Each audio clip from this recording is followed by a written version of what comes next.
Moi! Tänään vie teidän mukaan ja näytän millainen minun työharjoittelupäiväni on. Kun saavun perille, kaunistan kaikki tarvittavat laitteet ja valmistelen työympäristö kuntoon.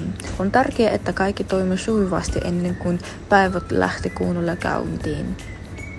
Aloitan työn jatkamalla edellisen päivän keskeneräisiä projekteja. Yritän keskittyä yhteiskohteen ja kehittää töitäni eteenpäin mahdollisimman huolellisesti.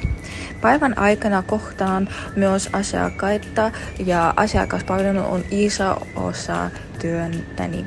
Kun on aika pitää taukoa, menen lounalle. Tauko auttaa minulle palauttamaan ja keräämään energiaa loppupäivän varten. Lounan jälkeen palaan takaisin töihin uudella energialla.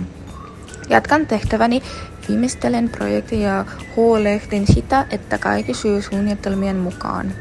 Päivän lopussa käyn läpi, mitä olen saanut aikaa ja varmistan, että kaikki on valmiina seuraava päivää varten.